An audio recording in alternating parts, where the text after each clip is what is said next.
రాజేష్ గారు నమస్తే. ఆ రోజు కొన్ని వందల మందిని తాడేపల్లిలో పెట్టి ఇష్టారాజ్యంగా సమాజం మీద వదిలితే సోషల్ మీడియా ద్వారా పాత రోజులు ఎలా ఉండేదంటే ఈ తోడేళ్లలాగా జనం మీద పడి కొట్టడం, రజాకారులు మనకి తెలంగాణ రజాకారులు చూసుకుంటే ఎలా ఉండేదో అలా ఉండేది. ఇప్పుడు ఎలా కాదు, సోషల్ మీడియాలోకి వెళ్ళి క్యారెక్టర్ అసాసినేషన్స్ మొదలెడితే చాలు కాస్త సెన్సిటివ్గా ఉన్నవాడు లేదా లేడీస్ సూసైడ్ చేసుకున్న సందర్భాలు చూసాం మనం. ఎందుకని ఇది కంట్రోల్ చేయలేకపోతున్నారు? 8 నెలలు దాటిపోతుంది ప్రభుత్వం వచ్చి, మీ పార్టీ అధికారంలోకి వచ్చింది, జనసేన అధికారంలోకి వచ్చింది, బీజేపీ అధికారంలోకి, ఎందుకు కంట్రోల్ చేయలేకపోతున్నారు? ఇంత ధైర్యం, ఇంత తెగింపు ఎలా వచ్చింది వీళ్ళకి కంటిన్యూ అవుతోంది? సార్ వికే గారు, ముందుగా మీకు అలాగే ప్యానల్ సభ్యులకి హృదయపూర్వక నమస్కారాలండి. నిజం సార్, మీరు ఈ రోజున ఎప్పుడూ లేనంత సీరియస్గా మాట్లాడుతున్నారు. మీకు కోపం వచ్చింది. మీకే కాదండి, రాష్ట్రంలో ఉన్న చాలా మంది పెద్దలకి ఈ విషయం పట్ల, అంటే వాళ్ళ అధికారం ఉన్నప్పుడు వాళ్ళు చేసిన ఇలాంటి అకృత్యాలన్నీ భరించాం. గవర్నమెంట్ మారిన తర్వాత కూడా ఇన్ని అవమానాలు చేస్తున్నప్పుడు ప్రభుత్వం ఏం చర్యలు తీసుకుంటుందనే ఆ బాధ అయితే కొద్దిమందిలో ఉందండి, మీలాంటి పెద్దల్లోని.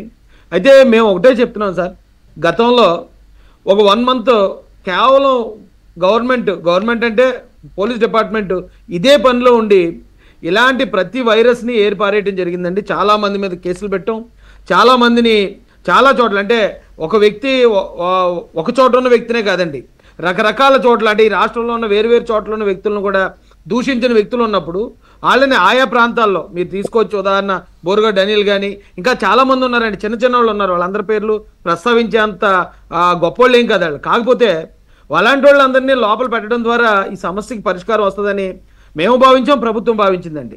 కాకపోతే ఇది ఎలా ఉందంటే అండి, పుట్టగొడుగుల్లో పుట్టుకొస్తున్నారు సార్.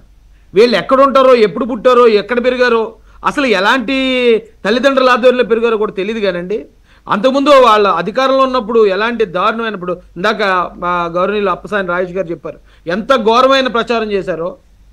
ఎక్కడ అమెరికాలో ఉండి తెలుగుదేశం పార్టీకి సానుభూతి పరులుగా ఉన్న కొద్దిమంది సోదరిమణులు వాళ్ళని డైరెక్ట్గా ఒక పేపర్లో ఎడిట్ చేసి వీళ్ళు వ్యభిచారం చేస్తూ దొరికిపోయారని ఆ పేపర్ క్లిప్పింగ్ తెచ్చి సోషల్ మీడియా వేదికల మీద, ట్విట్టర్లోను, ఫేస్బుక్లోను రకరకాలుగా పెడితే నిజంగా పాపం ఆ మహిళా మనులకు ధైర్యవంతులు కాబట్టి సరిపోయింది, కానీ లేకపోతే వాళ్ళందరూ చనిపోవాల్సిన పరిస్థితి అండి. అలాంటిది ఈ రోజున గవర్నమెంట్ మారిన తర్వాత కొన్ని రోజులు నిజంగానే అప్పుడు పడ్డ కేసుల ఘాట్లకి తగ్గారు. మళ్ళీ ఇప్పుడు మీరు కోప్పడిన దాంట్లో ఖచ్చితంగా న్యాయం ఉందండి. ఇప్పుడు మళ్ళీ విపరీతంగా పెరిగారు. ఆ పెరగడంతో పాటు ఒకరిని చూసి ఒకటి తయారవుతారండి.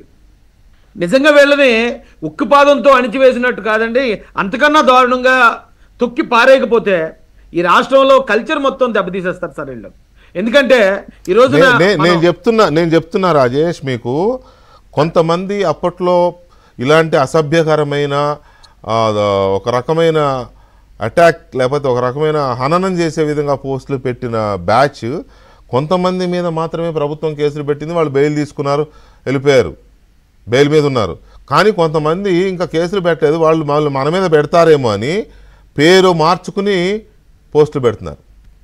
ఎందుకంటే వాళ్ళకి పోస్టు పెట్టడంలో అనుభవం ఉంది, వాళ్ళకి ఈ రోజుకి వైసీపీ నాయకత్వం నుంచి పేమెంట్లు అందుతున్నాయి. ఈ ముందస్తు బెయిల్ తీసుకుని బయట తిరుగుతున్న వాళ్ళ హెడ్లు, వాళ్ళ హెచ్ఓడీలు బ్రహ్మాండంగా వాళ్ళని పోషిస్తున్నారు. ఇది ఇంత పెద్ద వ్యవస్థ ప్రభుత్వం వచ్చిన తర్వాత కూడా ఉండి కూడా వాళ్ళని ఆపలేకపోతుందంటే నాకు కొంచెం ఆశ్చర్యంగా ఉంది. వాళ్ళని ఆపడం అంత పెద్ద పని ఏం కాదు సార్. వాళ్ళ ఫేక్ అకౌంట్ల నుంచి పెట్టినా కూడా ఇమీడియట్గా వాళ్ళ ఐపీ అడ్రస్ ద్వారా వాళ్ళని ట్రేస్ చేసేయడం జరుగుతుందండి. ఐఎంఈఐ నెంబర్ అయితే మార్చలేడండి.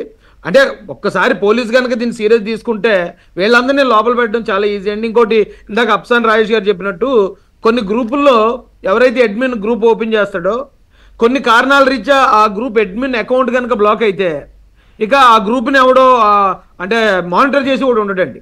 ఎవడికి నచ్చినట్టు అప్పటి వరకు ఎవడెవడైతే ఆ గ్రూప్లో జాయిన్ అయ్యాడో వాడు ఇష్టం వచ్చినట్టు చెలరేగిపోయే అవకాశం ఉంటుంది సార్. ఒకవేళ ఆ గ్రూప్ అలాంటి పరిస్థితుల్లో ఉండొచ్చండి.